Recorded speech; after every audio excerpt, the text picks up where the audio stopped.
China has a coal that is also kind of clean, even though America has issues with that. But with the technology adopted to extract that coal, it is assumed to also be environmentally friendly or better than what we used to. But the last four, which is other renewables, modern bioenergy, nuclear, solid biomass, and hydro, are going to be more than double between now and 2040.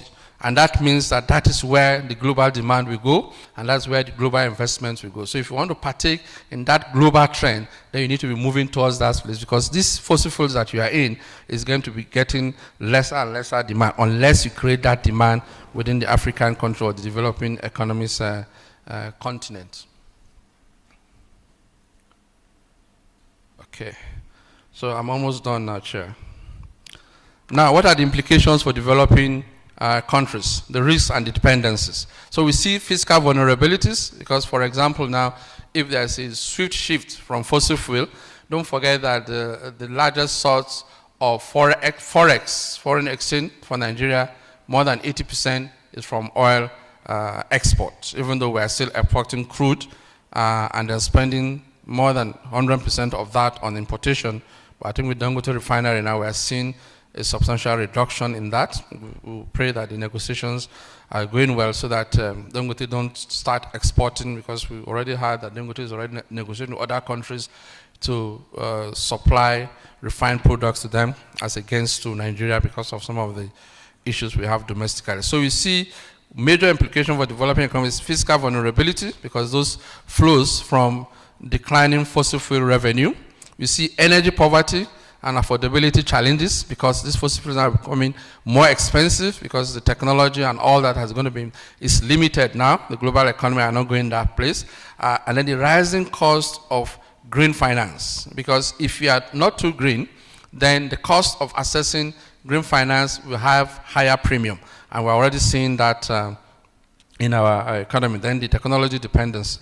And then the mixed and new opportunities is as harnessing African natural endowment, gas, solar, and have an efficient mix and a transition, a well thought out bespoke transition, localizing the value chain to enable us tap on our domestic resources, both for refining, battery assembly, and power equipment, and then also leveraging on sovereign funds, development banks. There's this debate going on, I don't know where they are now, on the African Energy Bank, because the global banks are not going to be financing fossil fuel, so we need to create our own bank within the continent to finance that fossil fuel at a very good borrowing rate. And then the regional power pools.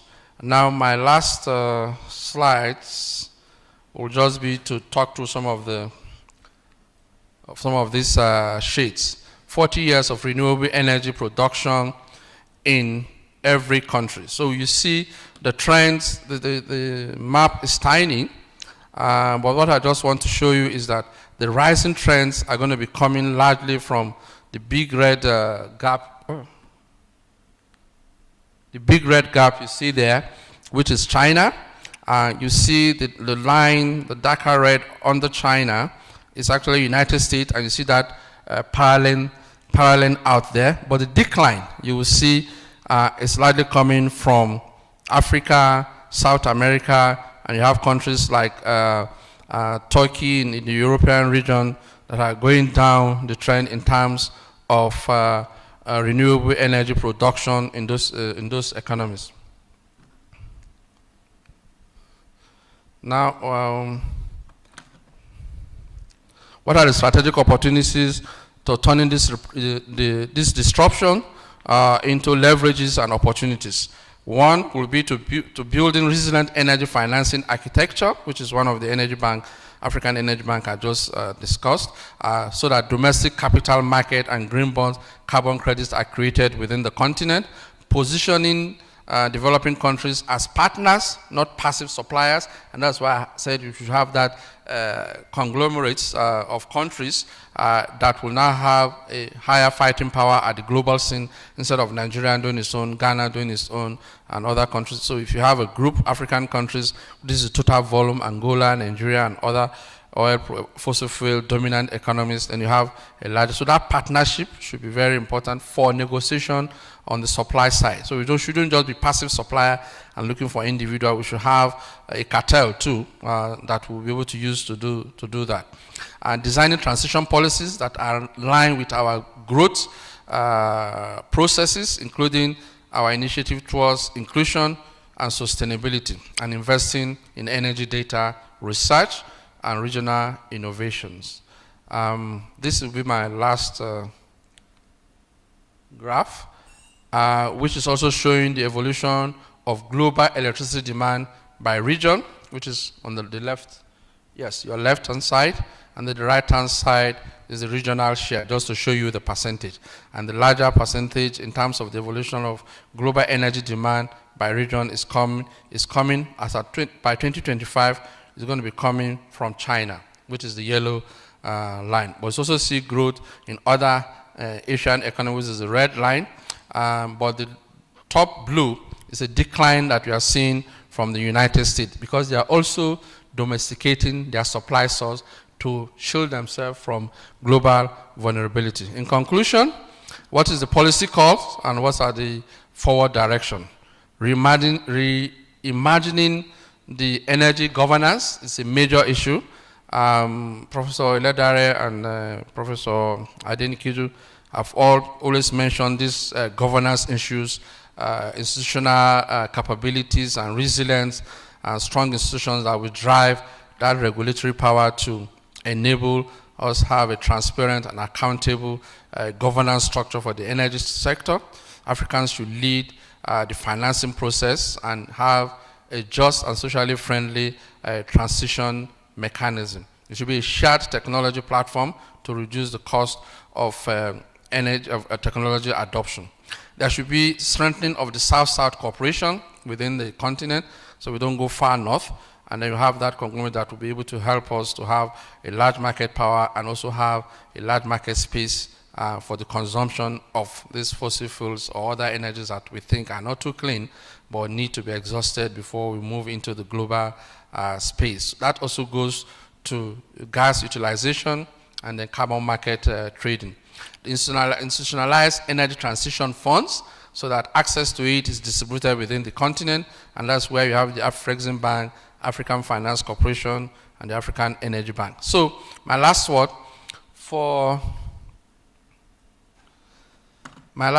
is that for developing countries, this disruption is not a threat. It is a historical inflection point to define our direction in the next energy order. Thank you very much.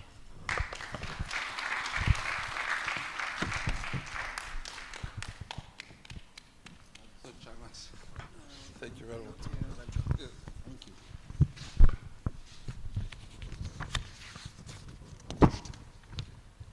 Thank you very much, Doctor, for the presentation. You captured everything and you have set the context. I want to start by welcoming the speakers, Professor Okundayo and Professor Yinka, for joining us here on this session. So NDPHC as a company was established in 2005 under as a special purpose vehicle to drive the power sector as in the area of generation, transmission, and distribution. So from 2005 to date, there were a series of changes that has to do with generation, transmission, and distribution projects. As we speak today, our footprint is everywhere in the NAEE, that's the Nigerian electricity supply industry. And optimization is the keyword that is driving the business, which is our concern. How do we optimize the asset? How do we optimize the resources? By leveraging on technology to enhance our capacity. So our footprints are everywhere in the value chain, which I believe is also on the energy chain. So 10 number power plants across different locations with gas facilities everywhere. The topic, disruption.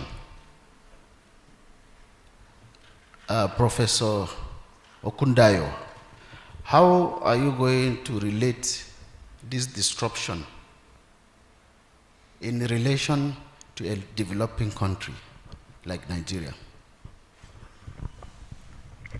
Thank you very much, Chair. And thank you very much, President, for the presentation. Before I start, I want to just acknowledge some people here, because I've learned from a lot of people like Professor Adeola Adenikinju and Professor Akinwayemi and all of them. And standing here today is a privilege to be presenting before my professors. And thank you, sirs, and thank you everyone for the opportunity. So back to the question that this disruption, how can we relate it to Nigeria? Yes. Okay. Yes. When we look at the disruption, usually there are several disruptions that the president has pointed out. We have the Russia-Ukraine war, we have the other one at the Middle East, we have the even Israeli and Hamas and all of them. They all have implications for us. For Nigeria, basically, this disruption just, call for a sort of, like we have just heard, that it shouldn't be a challenge, it shouldn't be something negative, it should even be a positive to us. This disruption has called for consciousness in our mind to be able to see how to even redirect, how we'll generate or how we'll hit the market. Take for instance, when the Russia-Ukraine war started, Nigeria could not benefit, because globally, when the sanctions were coming, thick and fast, and Russia could not sell, Europe was going away, going to Qatar, going to US, every other, UK was also looking for other sources of supply. Nigeria could not tap into it because we don't have the needed technology. And thank God for the last administration of President Buhari that started doing that construction through Morocco to be able to supply gas to Europe. So I think it just, give Nigeria another kind of eye to begin to prepare for the future, that in case there's going to be further disruptions, we are well positioned to be able to take advantage of this and be able to leverage to gain from it. And that is how I can say it has affected us in terms of generating income and being able to tap into it. Secondly, the disruptions also come from the angle of before, our productivity has been low when we talk about refining petroleum and things like that. So disruption also affected us in terms of pricing. There's a kind of high price, a kind of high pricing where Nigeria used to go to source importation. The demand is now too high. UK is going there. Every other person is also going there. It drove prices up, and it also affected us in Nigeria. And President presented the post-COVID, the COVID recovering all over the world, coupled with those Russia-Ukraine war and those sanctions, drove prices up, and then it affected us. I've often seen people talk about inflation. Inflation is high in Nigeria. Inflation is high in Nigeria, as if it's one administration that has caused it. This disruption also added to part of our inflation in terms of pass-through. And maybe the silver lining now is what we are now doing in terms of seeing how we can now produce locally and then be able to domesticate effort and see how Nigeria can now be self-sustained in terms of hedging itself against external vulnerability or external shocks for further or future disruptions. Thank you. Okay, thank you very much. Another question now is, Doctor mentioned three major disruptions: the technical disruption, the geopolitical disruption, and also the financial disruption. So how can you relate it to the current trend, the impact? Yes, you mentioned we should prepare for the future, because it's making us, it has no any, if I understand it, it has no any negative implication to us. So how are you going to relate it to the global energy market? Okay. All right. Those three disruptions that he mentioned: technical, geopolitical, and the financial disruption. Now, it doesn't mean that it doesn't have negative. It has negative on us. At least prices are going up. Inflation is going up in terms of energy costs, right? Now, you know, the negatives, we shouldn't, what I'm saying is that we shouldn't focus too much on the negative, but use that negative as a kind of opportunity to re-energize ourselves for the future, so that that negative can then be turned around into positive. That's what I was saying. In terms of technicalities, now, take for instance, you see the US-China trade war, okay? It's also a form of this disruption he was talking about. The Chinese angle is leveraging more. They are now the driver of renewable energy technology globally. America now, with the changing in policy of Donald Trump, is going now more towards fossil fuel because it's American first. We can't be doing what China is doing. Maybe we can't compete with them in terms of production or in terms of production cost and things like that. Let us look inward, and that is the angle. So with that, there's every tendency for Nigeria to now begin to say, okay, what can Nigeria then do from that? Because if you look at Europe is talking about Repower EU process. The Repower EU is also talking about leveraging on energy transition and all that. If China is already in that space leading, is Nigeria going to align with what China is doing? Or Nigeria also wants to look inward and begin to say, we have fossil fuel here.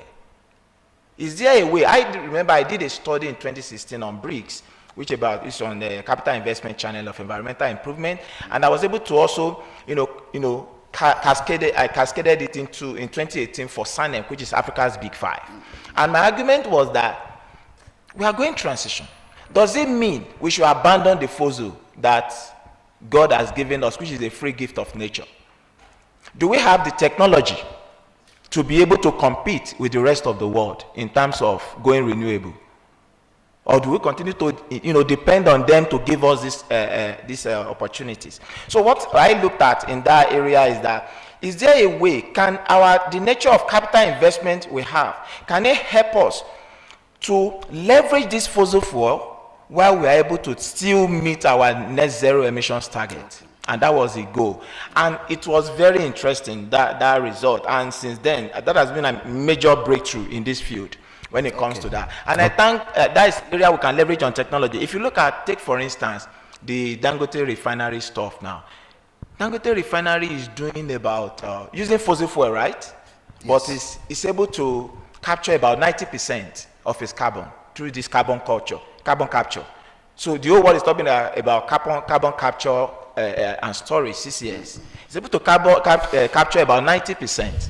So what we can do is to leverage what we have, which is a fossil fuel, but find a way to gain this technology through maybe sending some of our younger ones to go and learn them, acquire this knowledge from there, and come in there to implement it for us, so that we're able to do that, to then be able to lower our pollutions. Thank you. Okay, thank you very much, Professor Yinka. Yes, I want to know, in a developing economy like ours, where there are a lot of regulatory policies, regulatory frameworks that are designed to drive the energy sector. So how are you, what are the opportunities now that has to do with the development of grids, for example, in terms of regulation framework that have been developed?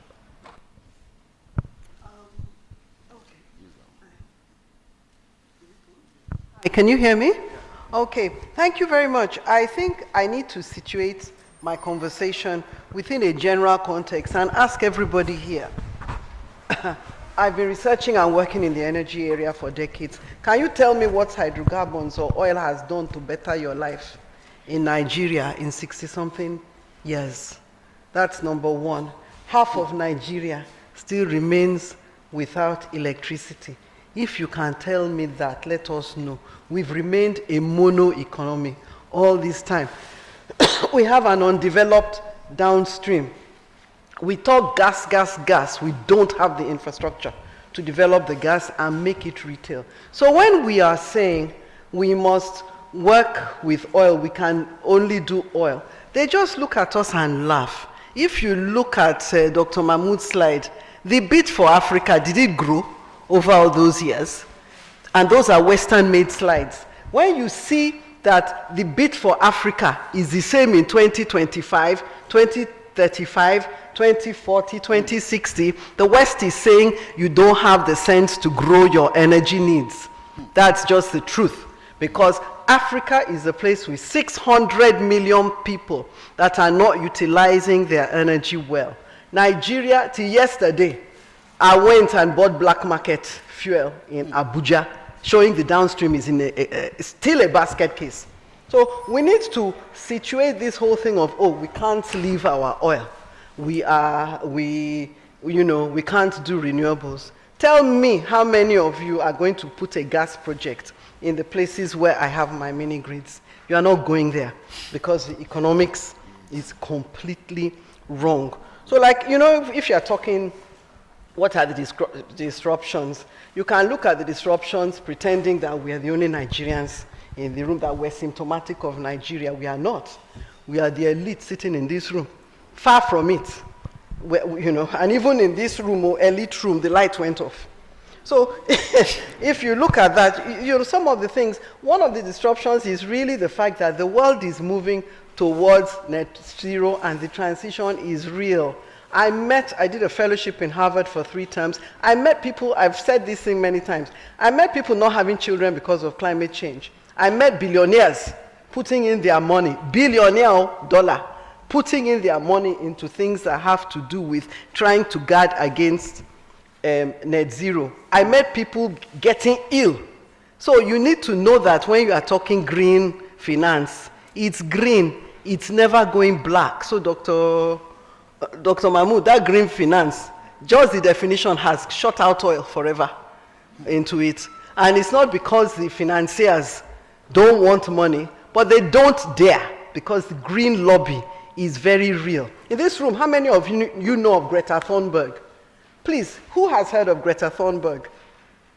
You're so few, So that shows how divorced, not a few, maybe the profs have heard, how divorced we are from what's happening in a place where they strategize and they plan. We are sitting down just talking.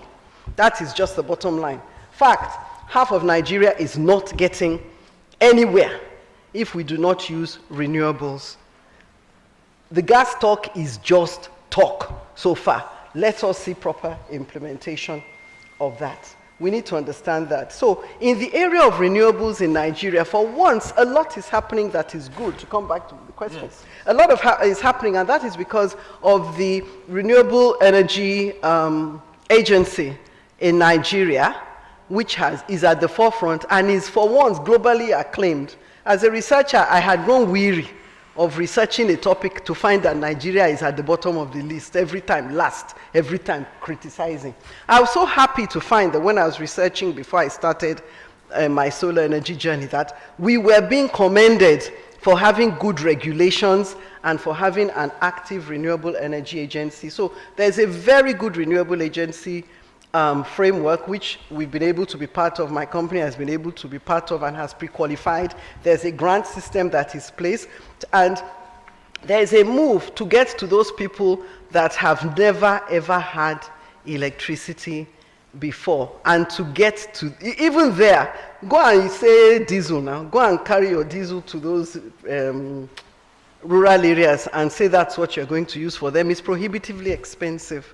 So we have a framework that is quite good in Nigeria and is promising, but I think for us in Nigeria, the challenge is for us to realize that we don't throw away the baby with the bathwater, but we make sure that when we're talking in this area, people are at the center of this whole problem.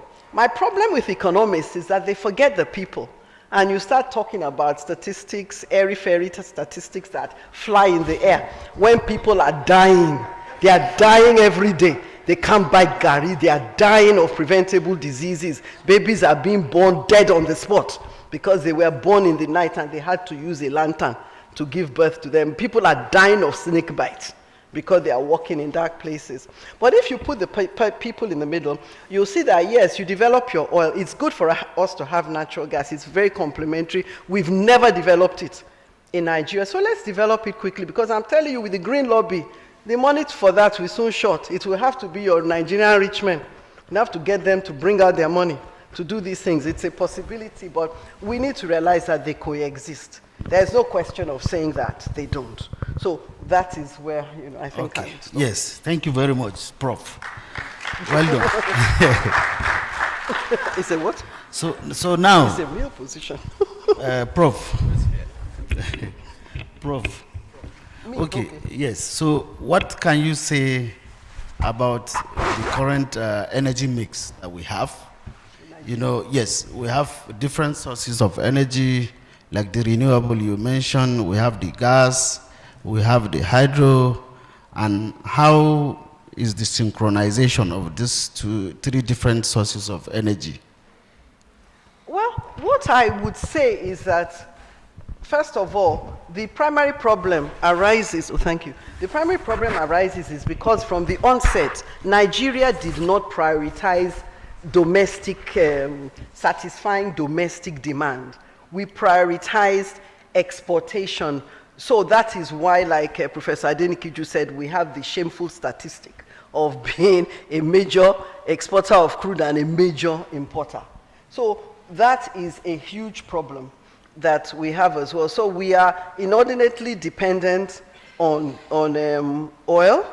We say we are dependent on gas, and our electricity is mainly powered by gas. Is that not true? Yes. But the gas system is in a mess. The gas infrastructure is in a mess. So everybody is looking for gas, from NLNG to everybody. When we don't have light sometimes, they tell you it's the gas. So you find that every sector is just in a mess because we are not bothering to get things right. We are not trying to ensure that we have a proper regulatory framework that follows the aspirations of Nigeria and wants to give and is geared towards having a Nigeria that is developed, having a Nigeria where truly no man is oppressed. And oppression is not just slap on the face. So oppression is also living a nasty, brutish life with nothing good. So we could improve our energy mix. I believe that we need to do Nigeria first, but we need to walk our talk. So it's all very well to say we have X, Y, Z, but which is functioning. In every area we need to grow because we have a large population that is growing, and we have half of the population unsatisfied. So there's room for growth, there's room for opportunities in every area. And then in carbon trading as well, we can. I don't know, Dr. Mesagan, you can't do carbon trading if you are a refinery in that way. You have to go and buy it from elsewhere in the first place. So the carbon market. Which carbon? Yeah, carbon market. He's buying. Yes. He's buying because he's such a major pollutant that he has to buy from the renewables. Yes, he has to buy from the renewables, and that is what. But it's not only renewables, even afforestation. Oh yeah, you that's can another procure huge credits problem. from them. Yes, huge problem, because deforestation is a big problem. Yes, here, yes. Okay, now back to you, Prof. When we are talking of strategic thinking and smart way of enhancing our developing economy in the energy sector, what do you think we need to do to enhance our capacity and to optimize our resources from the energy point of view? Okay, so what we need to do, I've already given an insight, provided an insight before. We don't have the technology know-how. We keep depending on China and the likes. And if you want to take a clue from what America is doing currently, I know that China is very important to us, but we need to start building capacity. That is where we are. We were having a conversation this morning about how Dangote Refinery employ maybe, the mostly expatriates are well paid. They are the one leading. Nigerians are nowhere to be found and all that. Have we really positioned ourselves as a country? what kind of education are we giving to our younger ones? We're talking about STEM. How much have we leveraged them to build capacity? In the next 10, 15 years, we are in trouble if we don't do something. We need to act now. Where we are today as a country is a product of the decision we took 20 years ago. And where we'll be by 2050. Thank God I was one of the drafters of Nigeria's Agenda 2050. And where we want to be in 2050 is a product of the decision we are making at present. You know, we just left the summit last week. I was having a conversation with people at the Ministry of Budget that where's our Agenda 2050? Why are the fundamentals not aligning? What do we need to do? I was at NISA. I saw a document on Africa's 2063 vision agenda, a book. I was asking the DG NISA, I said, where is Nigeria's Agenda 2050? She said, I can't see it. I have the soft copy here. The document, we don't have access. If we don't have access, how do we know where we are going to in terms of strategy? So we need to be intentional about the kind of education we give to our younger ones. When China wanted to start, I remember in the early 60s, between 60s and 70s, what they did was ISI, Import Substitution Industrialization. And they started sending their people abroad on scholarship to go and learn. Today, they have taken over the entire world. The conversation I was having this morning, I said, go to even America. Indians are top of everything. So it's not really, I'm not questioning that. If Dangote refinery has handed the refinery to the Indians to run, what are we doing? So what we need to do now, we have to be intentional about the kind of education we give to our younger ones, and government has to also be serious about sending people out to acquire this technology so that in the next 5 to 10 years, we can be able to be self-sustainable or self-sufficient in doing whatever we want for ourselves rather than depending on China. Who says that there can be Nigeria-China trade war in the next 15 years? We have to be ready. It's possible. Yes, Nigeria has to be ready. Yes, thank you very much, Prof. So another question now is what opportunity, maybe through a regulatory framework that will entice investors to come into our developing economies in terms of energy investment? Okay, interesting. One of them, it might sound maybe so crude or so childish. I was at the summit again last week when the Vice President made that speech that Dangote refinery, Dangote is an institution, I must be protected. Yes. I think we need to protect what we have. I know we have this fear of monopoly or no monopoly, but I believe, personally, that whatever we have, we need to first of all praise it and then see how we can regulate. The regulators have to be up and doing. In the US, you have strong antitrust legislations to guide the market and to ensure that nobody, take advantage of the masses. So we can do the same thing here. So if we have people like Dangote Refinery coming up and other people that are coming to ramp up local production, we must find a way first to protect them. So that will send a kind of positive signal to the outside world that I think it's a good place to go. I can't put in my money and then there's a policy reversal, or they are not even there to protect me.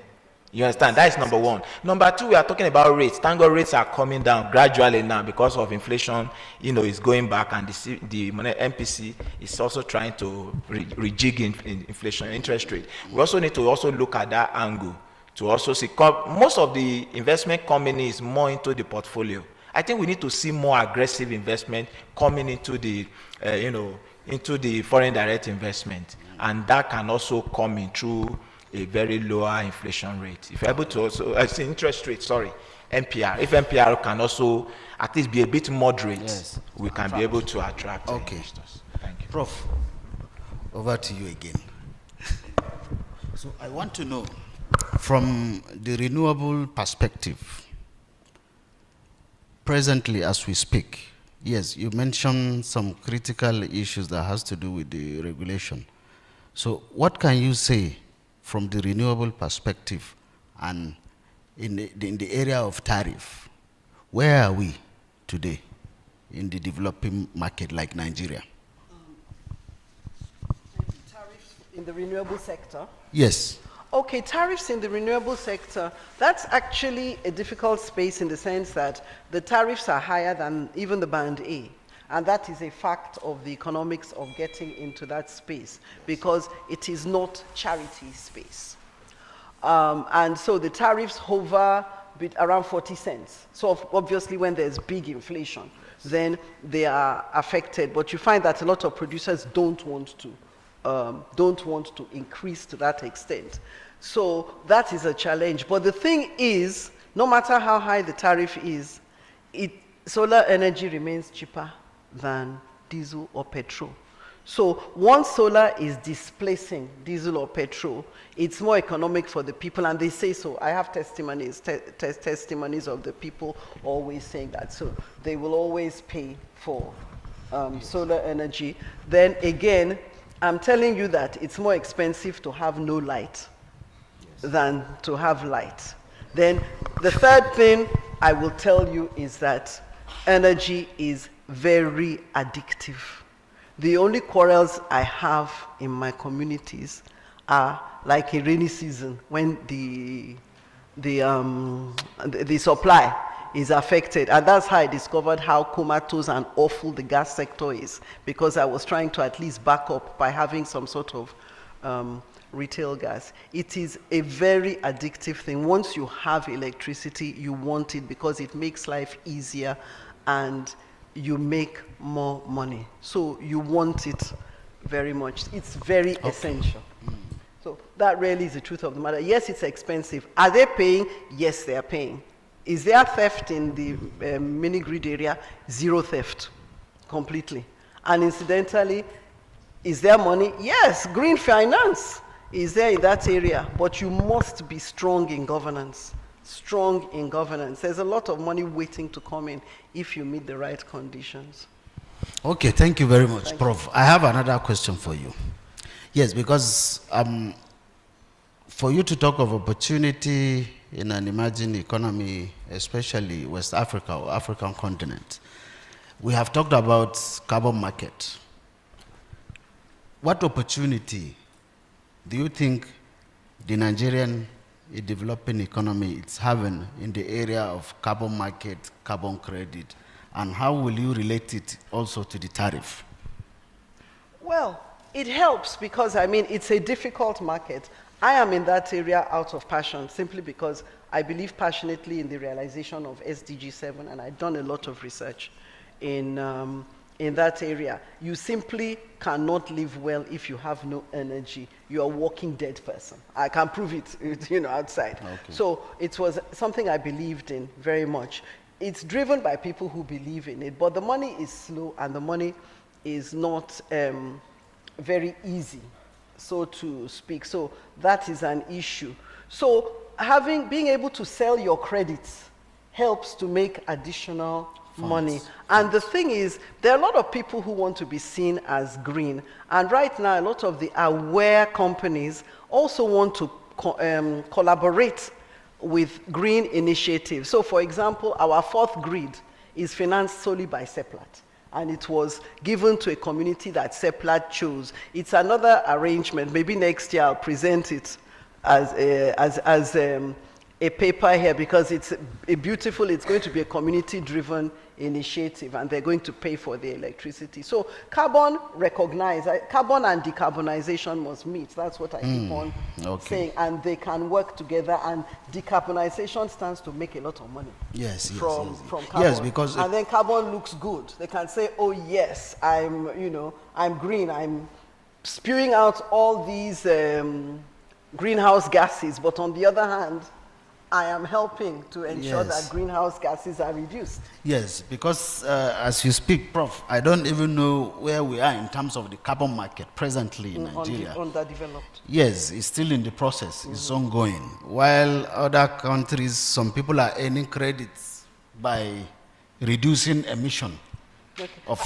I can answer a little bit, because there is something that is developing. There is a carbon market that is developing, and every so often, fairly regularly, in fact, even at the national level, through the REA and through the Renewable Energy Association of Nigeria, there are some initiatives that are encouraging companies, particularly the larger ones, to actually come in so that they can make carbon credits. And incidentally, on my official email, I will say almost a week doesn't pass before I get some sort of inquiry about carbon credits, but we haven't quite got there yet. There is a mass we have to have realized before we can actually But there. don't you think there is need to have a strong regulatory policy or requirements that will entice people that want to enter into the market to earn more credits? What can you say about that? Yes, but the thing is that, and I'm so happy to be saying this, I'm so confident of REA that they will be doing that, and they are already doing that, because they have really remained in the forefront in that way, and they're doing very good work. Okay. Thank you very much. Dr. Mahmoud? Yeah, okay. Okay, I think I'm So you will conclude. okay.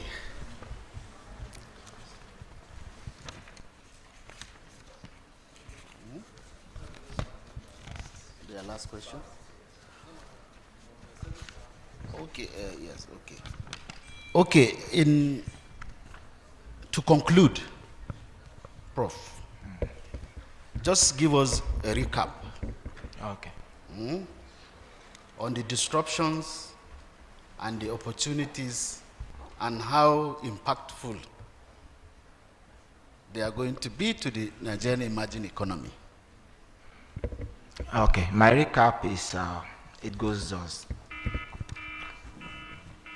The disruptions have come, and they are still coming. More are still on the way. What I just want to say is that I'm always so specific about one thing. We are never intentional. We take decisions, as it happens. That's mostly what we do as developing nations. I think we need to be more intentional and to be ready. Like I always say, where we will be in the next 20 years is a product of what we are doing now. So since we are expecting more disruptions to happen, right? I think Africa especially, we need to come together. I think the president also presented it. We need to come together as a group, regional integration. We need to come together and then look at what works for us. One area we are lacking, like I always say, is technicalities. If we're able to build that technicalities, but we should not depend much on China. You understand? If we depend much on external sources, when these disruptions come, then we are so vulnerable. So that is why we need to build those capacity now, leverage them, so that when these further disruptions come, we can stand on our own and then even begin to sell, and then we begin to do what is called export promotion and begin to sell to the world the kind of technology Africa, or Nigeria especially, has developed. Don't forget, Nigeria is a sleeping giant. And during the next Nigeria Economic Societies conference, there are some Africans that were there. People came from all over the place. I was having a conversation with some people during lunch. They said, why is Nigeria struggling? They are from, Gabon, all this. We're not having that conversation. It now got to a stage, the man said, the day Nigeria gets it right, Africa will get it right. I think we need to stand up. Thank you. Yes, and I agree with you 100%, because as we speak, there is a regional integration of all the 330 kV lines from Nigeria to other West African countries.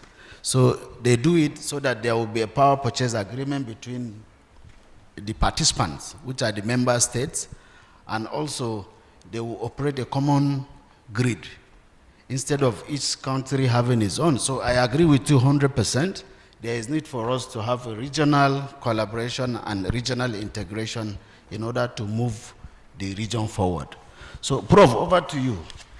As a conclusion, yes, just wrap it up. As a conclusion, I will start off from his last statement, which is that yes, if we change, the whole impression about the black race and about Africa will change completely. But there are some things we need to do now. We do need technology. STEM is incredibly important. But I can tell you that the average school in Nigeria is, sorry, I'm sure I've used basket case a few times here, is awful. Many of them look like war zones. They don't have trained teachers. There's so much happening in the town as well. As for the villages, horrible, and I can take pictures.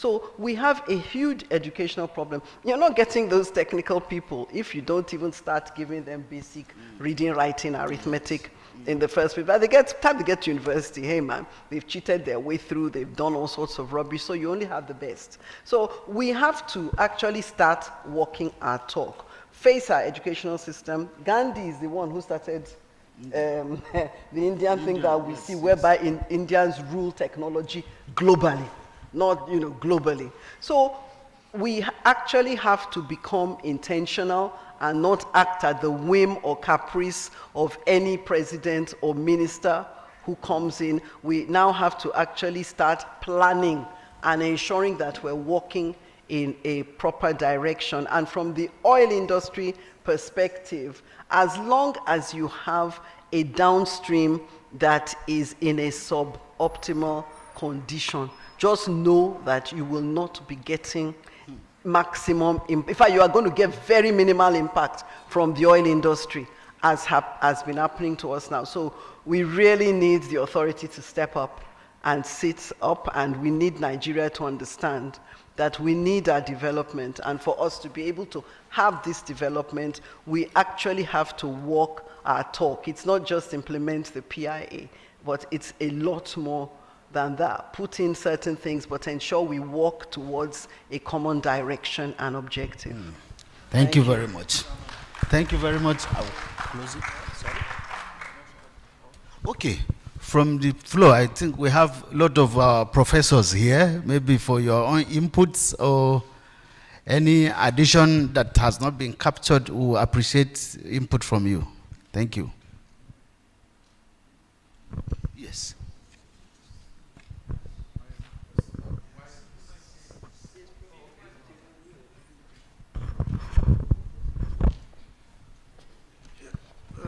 Thank you very much. I think we've listened to very, very brilliant presentations.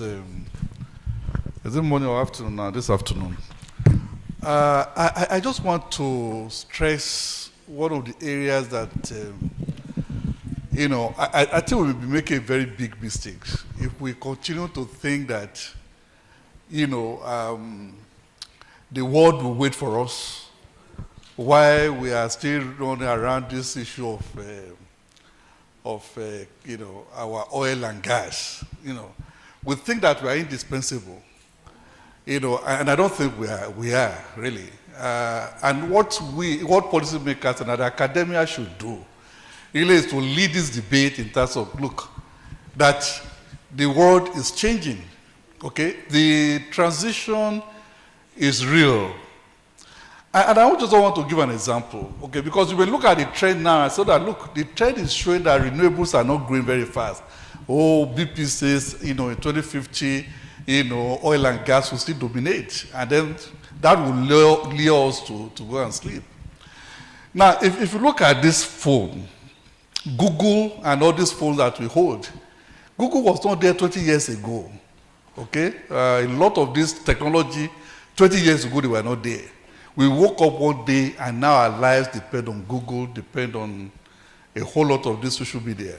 Facebook and the rest of it. Those things were not there many years ago. We don't know the technologies that are working now. What people are doing in their labs, we think they are like us in Nigeria where we just, our lecturers are on strike now, we don't care. People are putting billions and billions of dollars on getting around these energy issues. So we're just going to wake up one day and see that we are the only ones in Africa that are still talking about this, our own oil and gas. No, it cannot change. The world will continue to use it. We should get people in the room. I tell people, if some years back, people tell us that there could be a COVID-19 that will shut the whole world, people will say it's impossible. America, everywhere, the whole world was shut down by COVID-19. Like I said yesterday, we need to get people who are futuristic, who are thinking. And they are looking at every scenario possible. Nothing is impossible today. And then as a country, we design a strategy around whatever options happen, this is what we're going to do. This game is 100 years, race. It's not a dash. And so we should not look down and continue to encourage policymakers that, no, don't worry, don't hold on, continue to do your 1.7 billion barrels per day, gas in the world. The world will move and they will leave us behind. Thank you. Thank you very much, Prof. Well done. Thank you very much for the opportunity to talk. Now let me talk about disruption you mentioned, and the war. The Russian-Ukraine war actually made us to know that the bread we've been eating, the wheat come from Ukraine. Yes. The moment the war started, the price of bread rose, and we found that we don't have a base. Yes. And it was the size of the land mass of Ukraine, maybe not up to Abuja. So, and if you go back to talk about World Agricultural Organization, I don't know the acronym now, you know that sometime in 1960-something, they decided that the West have to ensure that food security is there so that they won't need to depend on Africa in the future. It's a decision. That decision now went across, that is, it was not stopped by the fact that politics that or politics that. They pursued it. And I showed that from Italy to any, they are food secure. You understand the point now? So the problem is in us. We talk about, yesterday I showed Prof the portfolio grid that you could get, that the water passing through it will generate electricity for about 12 homes. And we'll keep talking. Today, ASU is on strike. And yesterday, I got to know that Pengasin and Mpeng is the problem of oil sector. And government is there talking about what is not useful to the future. So our home, our base is unsecured. From what transpired yesterday, we find that transition has to come from a base. What we have now and where are we going to? So the Energy Association have been doing our bit sensitizing the whole wide world about this issue. In the academia where I come from, I worry. Yes, to become a professor, you have to publish in Impact Factor Journal and feed the whole wide world. It has not given us anything. The politicians are busy licensing universities, transforming colleges of education to university, polytechnics. So in those days, people can come and repair. Even if I have water pumping machine now, somebody can repair it. But if I have my water pumping machine has a problem, I have to go and get a pass, change the whole thing. So I have lost it. And just like Prof. Yinka said, it does appear that those people who are making the show do not even know what is happening. Policy. A very big man smoking his cigar and having the paw crawling on his feet. He says he's using the telescope to look for the paw, not knowing that the paw are just there. The problem is ours. Our people will go outside and excel in academic research and do whatever. Coming back home here, why? What is the problem? We're even dissolving, moving away, not even knowing what we're doing. You can see the idea being generated here. So if we close our eyes and ask ourselves, what is the problem? How do we come back home? How do we prioritize what we have so as to take off? I know Nigeria has a lot to offer the world. Where is the problem from? Is it from the head, the leadership, or what? Will there be a time when one day all of us will move away and go and stay in another country? No. So I'm still saying that something has to be done. We have to agree. Come to a round table, not National Assembly or whatever, wherever it is, and agree. Take a decision, about this disruption we talk about. You remember time was, I think it was Tony Seba that said, Stone Age ceased to be Stone Age. Not because stone has finished in the whole wide world. But somebody was given opportunity to put in place what you have as a dream. So move from Stone Age to Bronze Age. We had horse age. So the horses are still here, carrying, but today we're using vehicles. Today we're moving into other areas. So, I don't know. I'll stop here. Thank you. Thank you, Prof. Well done. Okay. Thank you, Mr. Chairman. All protocols observed. Yeah. The issue of disruption, actually, I want to trace it back to the 1970s, Okay. especially with respect to the energy market. The Arab-Israeli war and the conflict in the Middle East, resulted in oil prices going up sharply. And because the economies of the Western world depended on oil, they decided to form an organization, and also not only form an organization, but also implement a policy that will reduce their dependence on foreign oil.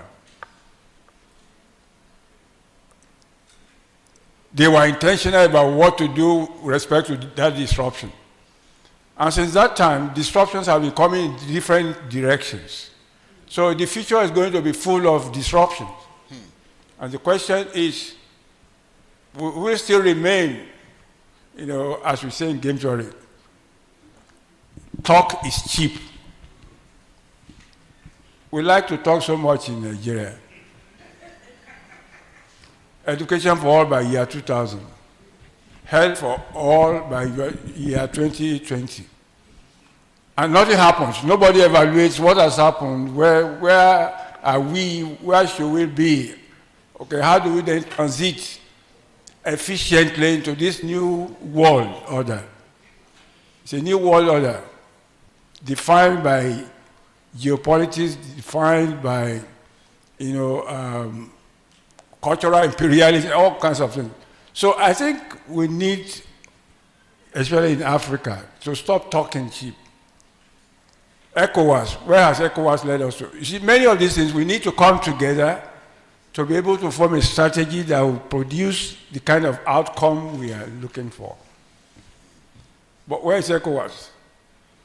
Okay, we need energy financing because the Western world will not support us growing the value chain of oil and gas. Yes. So our African Energy Bank, where is it? What's the structure? How capable will it be to be able to handle, the kind of financing that we require, to grow, energy so that access becomes like it happens abroad. There were plans 2-3 decades ago, to link up many countries to Inga Dam in DRC, to use the huge water resource. But where are we? This is 2025, nothing has happened about that. Even West African Power Pool, where are we? We have been talking about West African Power Pool for over 30 years. When we were trying to do it, I remember at that time, Nepal was a little bit reluctant. Anyway, let's not go into that history. So African countries must come together. AFDB, Okay. African Union, and so distinguished ladies and gentlemen, I think this is a new call, another call again, for us to use the common language, intentional about where we want to be. Thank you. Okay. Thank you, Prof. All right. So, distinguished ladies and gentlemen, as we conclude this insightful plenary session, I wish to extend my sincere appreciation to our distinguished speakers, Professor Odudayo and Professor Yinka, for their thoughtful presentation, and to all participants for your active engagement and contributions. The discussions today have deepened our understanding of the evolving global energy landscape and reaffirm the urgency for collaboration, innovation, and strategic action, particularly for developing economic like ours. On behalf of my MD CEO, Engineer Jennifer Adigije of Niger Delta Power Holding Company, and also the Conference Planning Committee, I thank the Nigerian Association of Energy Economics and the International Association of Energy Economics for providing this vital platform for dialogue and knowledge sharing. With that, ladies and gentlemen, I hereby declare this plenary session closed, and I wish you productive deliberation in the sessions ahead. Thank you very much.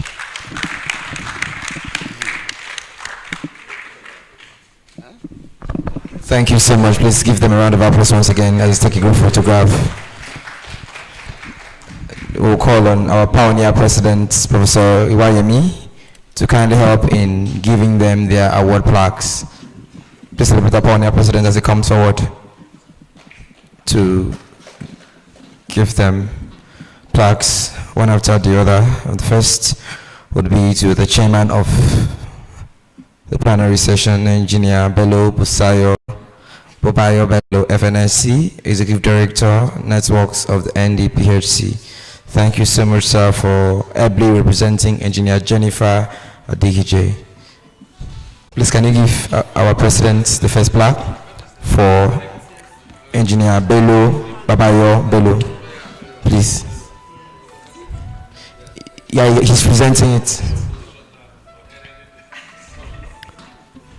He's presenting it, and also the sponsorship plaque on behalf of the organization. Thank you so much. Oshas, please come and help Madam Priscilla get some closer. Up next will be to the NAEE President, amazing moderator, Dr. Hassan Mahmoud. That will be the second plaque should be for Dr. Hassan Mahmoud. Dr. Hassan Mahmoud, his plaque is there, just search it. And then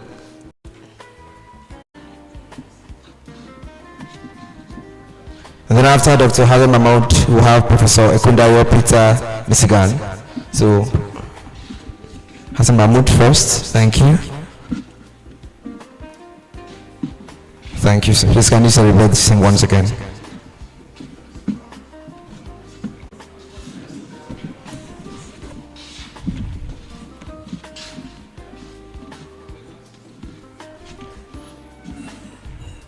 Up next, Professor Ekundayo Peter Misigan.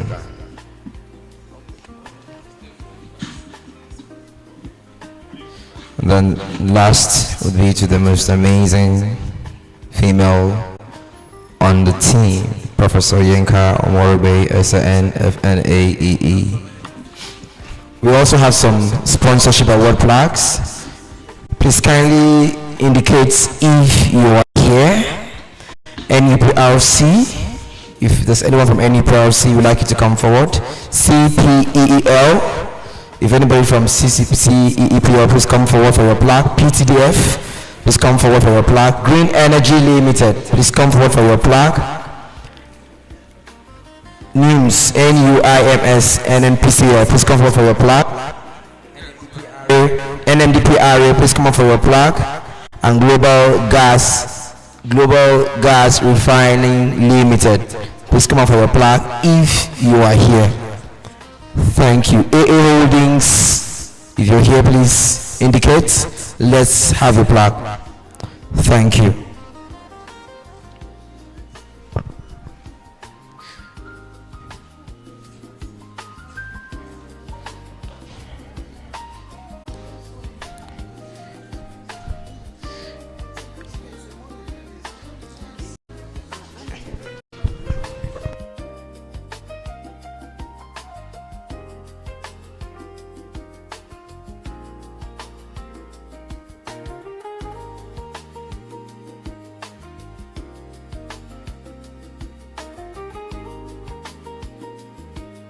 So President, please let me present NMDPR plaque to him. please. Thank you so much, sir.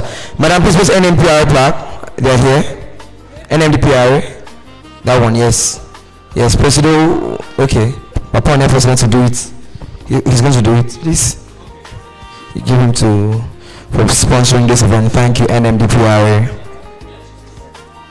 I called some sponsors' names. If you know you are a sponsor and you heard your name, you can come out as once for your plaque. We're going to break out again to concurrent sessions. And by 2:30, thank you so much, Appointed President, Professor Ibrahimi. Thank you so much, sir. We're going to break out to our concurrent sessions and return by 2:30, where we commence the round table. The round table commences by 2:30. So please, concurrent session, all our facilitators ensure that by 2:30 we release all of our participants to come back for the round table discussion. Thank you.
Very distinguished participants, please be informed that concurrent session A and D will hold here.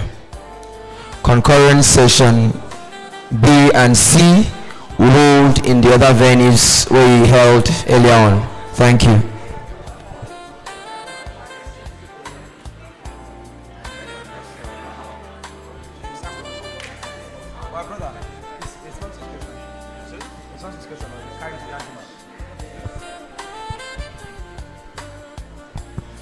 This is for concurrent session A and D.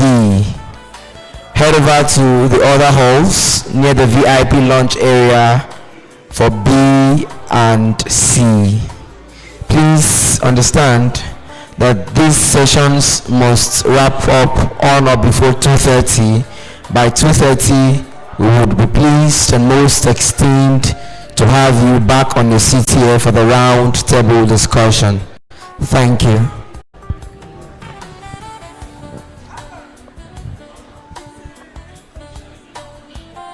Now, that's what I'm saying now. This A and D, me and C, that's what I announced it. The last one. I've announced it, sir. A and D is here. And then B and C is the other way. Okay, the last one is 2:30. I said 2:30 now. What I said? That's what I'm saying. So why is he... Okay, yeah, it's 2:30, but I announced it. So that is, we are going to do the right thing before the lunch. better. Okay, that table should take 45 minutes.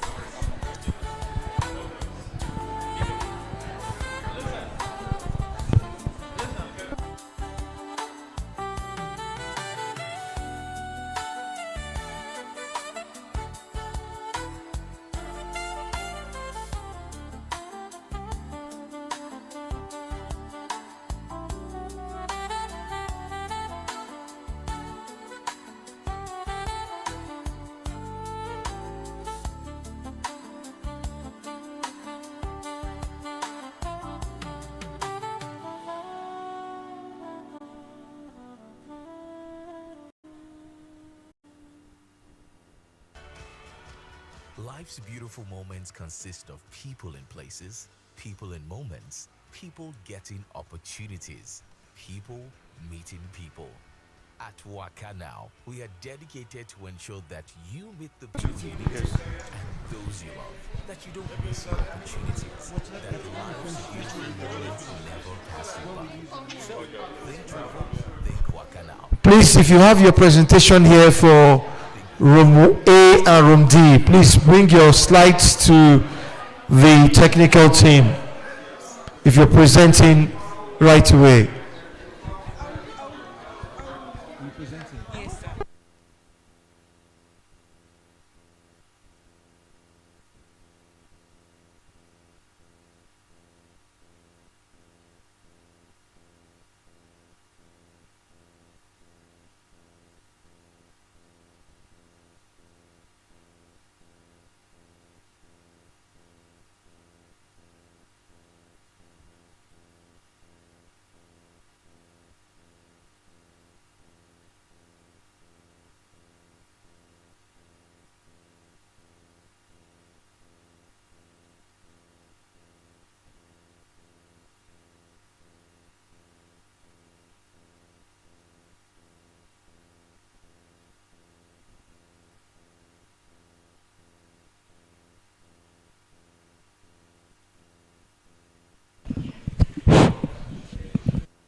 Please, the presenter, are we here?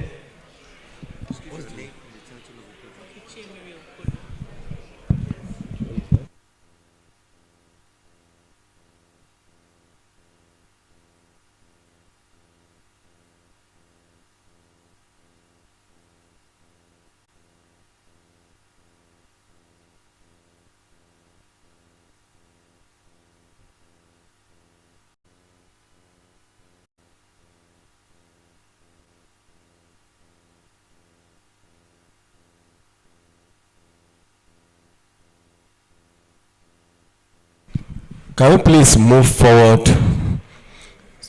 Can we please move forward so that I can have a close knitted face?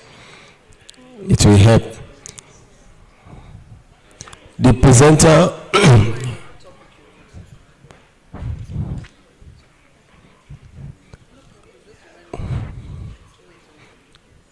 thank you for moving forward. We appreciate. Please, if you are presenting under section A and D, can you raise your hand apart from Chimere? Is there other people? Have you given your, please? Then, so that once we start, we don't need to. Any other person? Is there any other person around? Okay. Okay.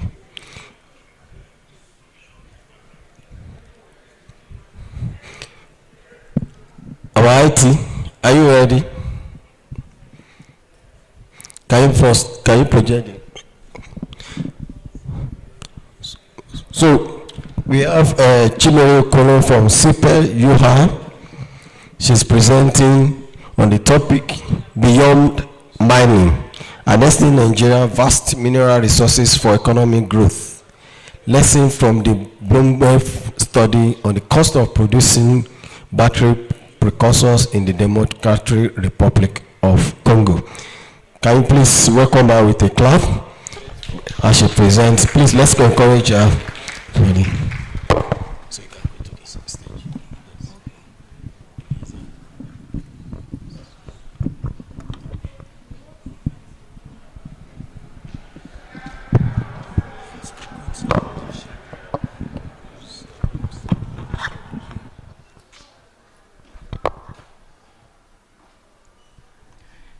Good afternoon, everyone. My name is Chimere Okolo, and I'm a master's student at CPE University of Ibadan. So my topic titled Beyond Mining, Harnessing Nigeria's Vast Mineral Resources for Economic Growth. Lessons from the Bloomberg NEF study on the cost of producing battery precursors in the DRC. So what motivated this topic was because in recent years, I've really been watching Nigeria's mining sector quite keenly, and I've noticed that there has been a clamor from the Ministry of Solid Minerals for what we'll call greater beneficiation. That means getting more from our mineral resources and going beyond the approach of just exporting the minerals in their raw form. You know, I know we had, I think it was in 2022, the deal between the federal government of Nigeria and Tesla, the popular EV manufacturer, was not concluded because Tesla couldn't commit to building a battery factory in Nigeria. You know, the company wanted to mine Nigeria's lithium deposits. So the approach I adopted in my methodology is the doctrinal approach and the case study approach. So I'll start with the introduction. Okay, so that's the topic. So basically an introduction, you know, before the discovery of crude oil in Oloibiri, Bayelsa State in 1957, Nigeria's economy depended to a very large extent on its agriculture and mining sector. However, with the oil boom the country neglected these sectors because of the, like people will call it, petrodollars that was coming from the oil sector. And Nigeria is very rich in mineral resources. We have cobalt, we have limestone, we have gold, crude oil, gas, lithium, manganese, nickel, and some of these minerals are needed in the, as we transition to clean energy, to renewable energy, some of these minerals are very critical in producing the devices that we need in renewable energy. Our solar panels, the batteries, you need lithium, you need nickel, you need manganese, you need cobalt. So lately, like I mentioned earlier, there has been a lot of clamor from African countries to get more value from their mineral resources. They are clamoring for, let us move beyond the traditional pit to pot approach. By pit to pot, we mean when you mine your minerals from the pit, you just export it to other countries, and then the beneficiation takes place there. So African countries have been asking for more. Like in Nigeria, for instance, we asked Tesla to commit to building a battery factory in Nigeria, but the company did not agree to that. So, economic opportunities. The Bloomberg study, the Bloomberg NEF stands for New Energy Finance. They did a study in 2021 on the cost of producing battery precursors in the Democratic Republic of Congo, because Congo has majority of the world's cobalt reserve, about 70% of the world's cobalt reserve. And they discovered some things which I'll be listing out now. Number one was that the market for, exporting cobalt in its raw form was about $1 million market, while the market for battery precursors was in multi-billions of dollars. I mean dollars, not naira. Then the market for EV was, from now to 2030, was $7 trillion, and from now to 2050 was about $46 trillion. So we can see the difference in value as those materials, minerals, move up the value chain. That's one of the discoveries in that research. Then number two, it was also discovered that the cost of establishing a cobalt factory in DRC will be cheaper than doing the same in China, US, and Poland. And this was because, number one, the cost of land in DRC is way cheaper than in the US, China, and Poland. And also, the cost of construction was cheaper in DRC because of cheap labor. Then, and also, the advantage of getting cobalt at cost price from a mine that is located in DRC, will reduce the cost that is spent on transporting, shipping, and all that to other countries. So it was discovered that the cost of establishing a cobalt factory, a battery precursor factory in DRC was cheaper than doing the same in China, US, and Poland. I think in the case of China, the cost was almost triple. And then the third discovery was that locating a battery precursor facility in the DRC would lead to emission of fewer greenhouse gas emissions. And this is because of two reasons. Number one, the shortage in the distance of transporting the raw minerals from where they are mined to the processing facility is shorter. And as a result, fewer carbon will be emitted. Then number two was due to the reliance of Congo on hydroelectric power as against what you have in China, that is mostly coal. Then the fourth discovery from that research was that, Africa could collaborate. Different countries in Africa could collaborate to do better, because these minerals are concentrated in different quantities in different countries. You have cobalt in Congo, you have nickel and manganese in Madagascar, you have lithium in Nigeria, you know, so these minerals are distributed in different countries in different proportions. And as a result, benefiting from the AFTA, from the African Continental Free Trade Area, African countries could collaborate with each other to rely on their strengths. You know, looking at the concentration of these minerals in different countries, that's number one. Also number two, different African countries are at different levels of development.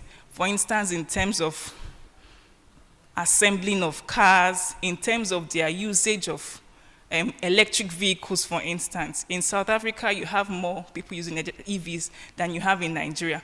So looking at that also, the advantages these other countries have in different areas, either in assembling or, you know, in transportation, closeness to the EU, for instance, you know, so African countries could also collaborate in that regard. Sorry, I haven't been moving my slides. So we have talked about the traditional pit to pot, extracting and just exporting, and we're saying this is not enough, that we can gain more as a country if we fight or do better in refining and converting those raw materials into semi-finished or finished products here in Nigeria. And then we looked at the beyond mining approach, saying, you know, for instance, we looked at the Bloomberg study of looking at the difference in the market's value as we moved up the value chain. So lately, Nigeria and other African countries have been saying they want more from their mineral resources.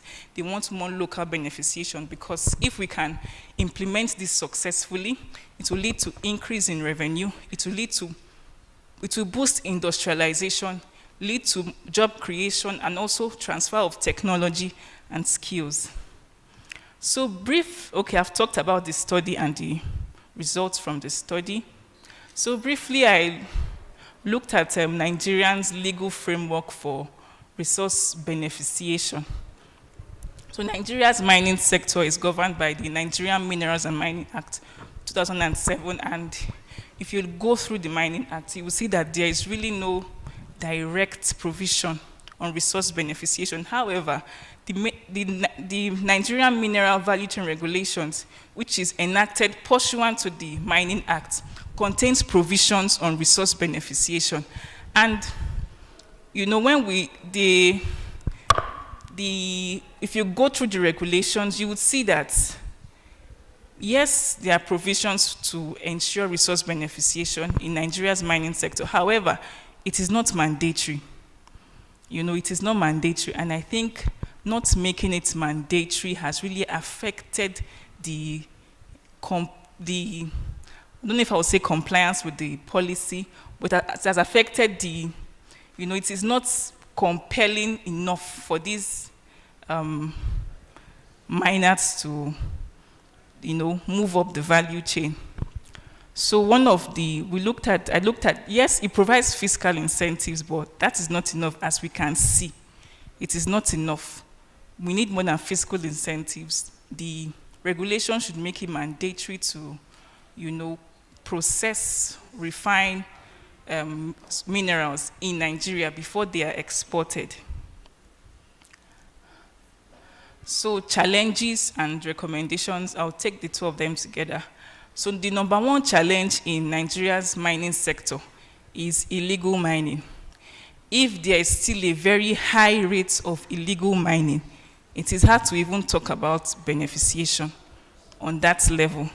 You know, last week, the House of Reps mentioned that Nigeria loses about, I'm not sure how true it is, they mentioned $9 billion from illegal mining, and that is a lot of money for a country that is looking for foreign exchange.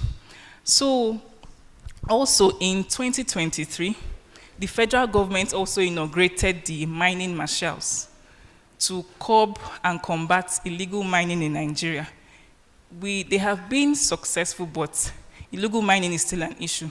And in terms of resource beneficiation, it's an issue because, one, there wouldn't be enough, if they are stealing our minerals, you know, they are affecting the quantity of feedstock that could go to some of these investors that would want to invest in the downstream mining sector.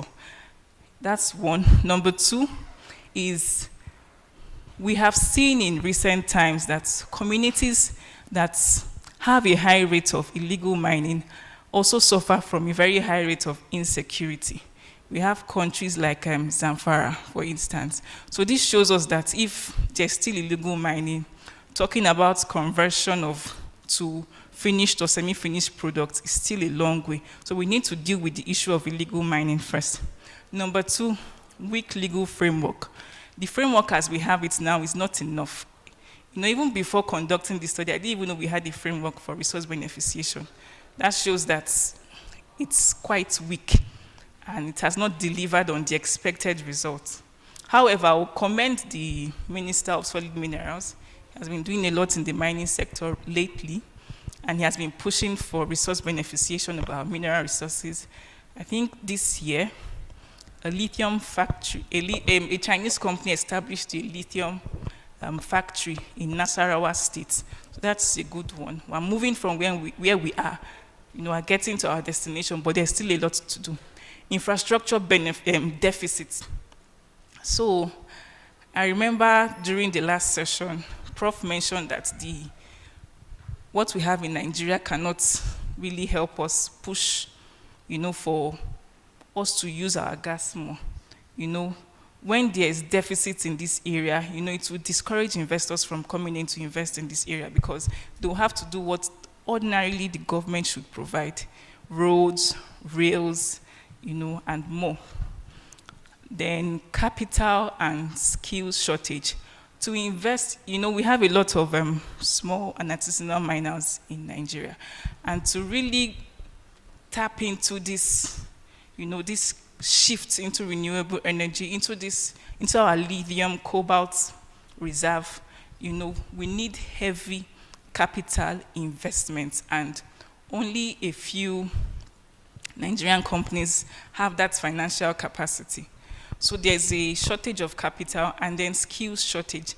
Like I mentioned earlier, we have a lot of artisanal and small-scale miners in Nigeria, and they don't have the necessary skills to scale up. So recommendations, we need to curb illegal mining in Nigeria. Number two, we need to amend our regulation to make this compulsory for those that want to mine, for those that want to get a mining license, even if you're not the one building the factory, at least. Then number two, infrastructure deficits. Government really needs to do a lot in this area. We need more roads, we need electricity, we need rails, and then capital and skills shortage. Capital, as it is now, the government needs to make the sector attractive for both domestic and international investors. They need to give them fiscal incentives, tax rebates, establishing more free trade zones. We'll do a lot. And then skill shortage. The country can come up with a framework that ensures the transfer of skills to Nigerians within a particular period of time. Yes. And then conclusion. Yes, we have seen that the minister mentioned sometime that our mineral reserve is valued at $750 billion. That's a lot of money. If that is the value at its raw state, you can imagine the exponential value when we move up the value chain. So that's a lot of money, and it's a lot that the country can tap into. And then, so yes, we have a lot of opportunities in that sector, in the mining sector, but we need strong regulatory framework that mandates resource or local beneficiation of our mineral resources. And we also need to ensure that these rules, laws, and regulations will be complied with. So there needs to be enforcement and compliance on the part of government, and the economic benefits boosts industrialization, which the petrodollars sort of snatched away from us because we were focusing on the money coming from exporting crude oil. We didn't face our industries, factories, and businesses anymore.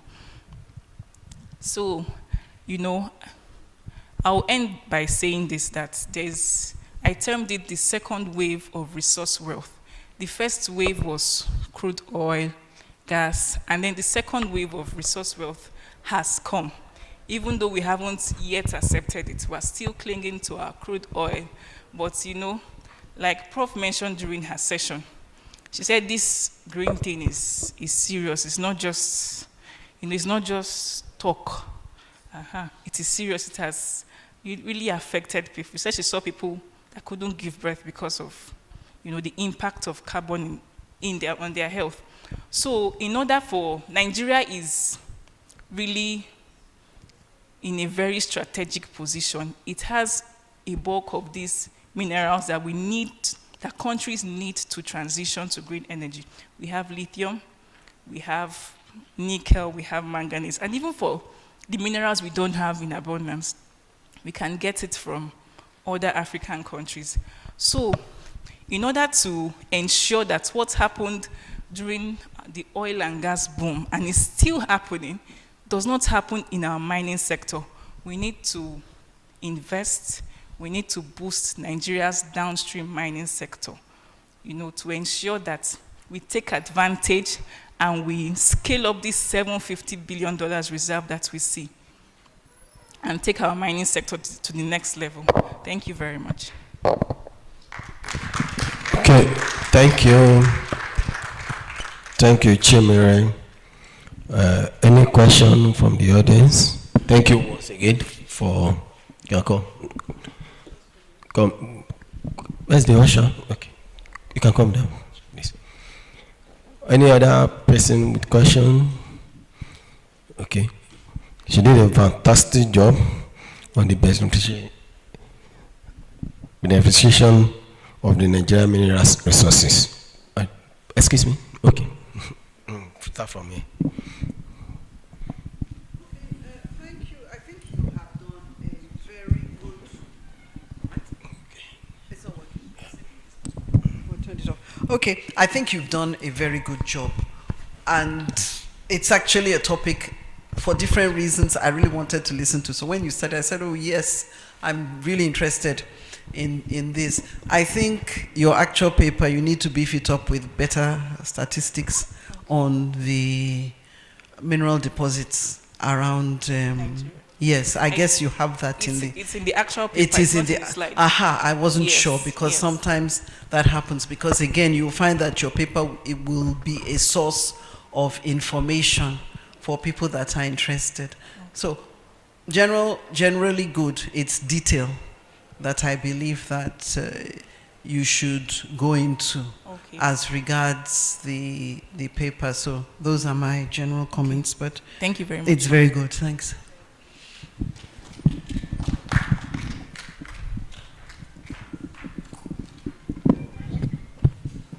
Yeah, I think I will join Prof to say that you did an excellent job. However, this is a general question. Yes, sir. Please, is there a difference or any difference between oil theft and illegal mining? Because they are all stealing of a natural resource. That is layman opinion. And then, are there different legal frameworks for them if they are not the same? Thank you. Okay, so I'll just.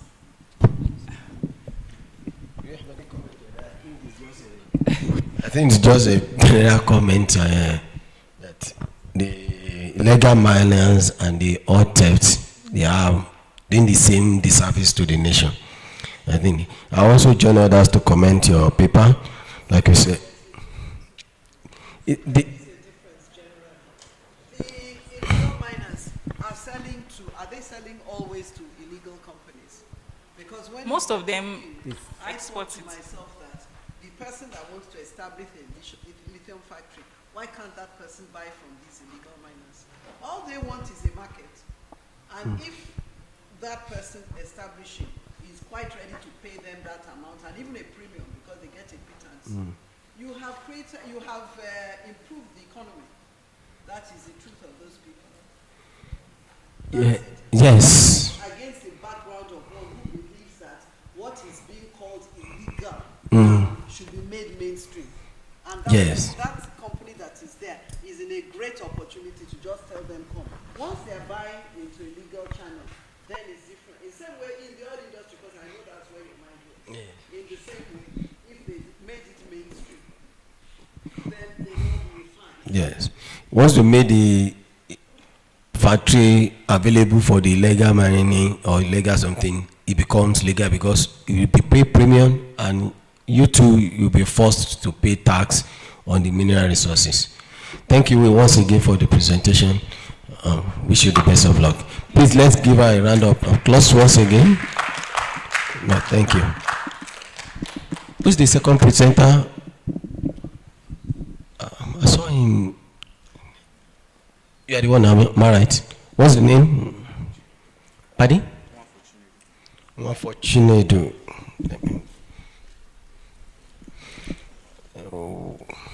Okay.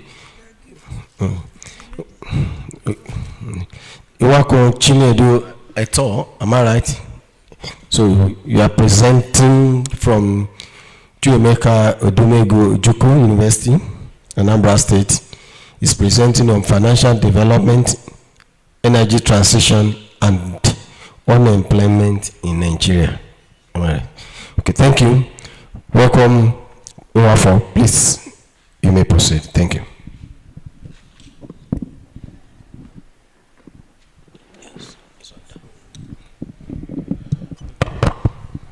All right, good afternoon, everyone. As Ella mentioned, I'm Uwafo Emmanuel Chinedu. And I'll be presenting the paper Financial Development, Energy Transition and Unemployment in Nigeria on behalf of my co-authors. So we'll be looking at the introduction, the literature review, methodology, findings, and then the conclusion of my study. So the background of the study, obviously we know that the world is slowly transitioning into renewable energies because of, the environmental concerns from the use of fossil fuels. And for developed economies, it's more of, a reform-based or technology-based, concern. But for developing economies like those in sub-Saharan Africa, they face a number of concerns. Nigeria, for example, faces 3 deep concerns at once. On one hand, we have energy poverty, with 85 million Nigerians still unable to have access to electricity. On the other hand, we suffer from labor market weaknesses. The National Bureau of Statistics has quoted that unemployment rates as of the first quarter of 2025 was 4.3%. However, these numbers don't tell you anything until you break them down into the formal and informal sector. And when you look at indicators such as the time-based underemployment, which is about 9.3%, you begin to see the you begin to get like another story. Now, the third crisis we face is weak financial sector development. Most banks fund short-term and non-green projects like oil and telecoms, and not long-term renewable energy investments. So the motivation for the study is that the problem is that we know that factors such as finance and energy, jobs, matter for development. These are well-known facts. But we do not know how much they interact together, especially in developing country contexts like Nigeria, where we see, finance is shallow and risk adverse, energy transition is expensive and underfunded, and unemployment is persistent and structural. Previous studies have either looked at, the two of the 3 variables together, either finance and unemployment growth, or energy transition and jobs, but never the triple link. So this is, you know, the research gap this paper has tried to fill. Okay, this is, sorry. Okay, so the gap, the 4 gaps the research paper is trying to fill, the questions it's trying to ask is: 1, how does financial development affect unemployment in Nigeria? 2, how does energy transition affect unemployment? 3, how do both of them interact? And 4, does institutional quality make any effect? We're going to use institutional quality as a mediating role. The theoretical framework of this study is anchored on the Schumpeterian theory of financial development, the just transition framework of environmental economics, and not institutional theory. The methodology, we use quarterly data from 1996 to 2023. The dependent variables, unemployment, your other variables are financial development measured with the IMF Financial Development Index, energy transition measured as renewables as a share of total energy use, institutional quality from the World Bank governance indicators, and then other macro control variables like inflation, GDP growth, trade openness, etc. The technique we use is the instrumental variable quartile regression to take account for the non-linearity of this relationship, because we assume that the relationship amongst this variable are non-linear. So the key findings of the paper. The findings of the paper indicate that 1, the financial development reduces unemployment but is not uniform across boards. The findings indicate that the effect is strongest, right, at the middle quartile, which is where unemployment is moderate.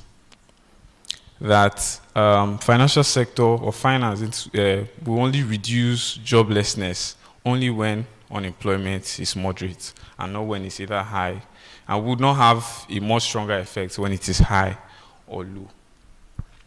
The second finding of the study as regards energy transition is that energy transition does actually create jobs. Shifting to renewable energy reduces unemployment overall. But again, the biggest impact is at the median, where labor markets can actually absorb these new jobs that are being created. Thirdly, the institutional quality actually does matter. Strong governance amplifies the positive effects for both finance and energy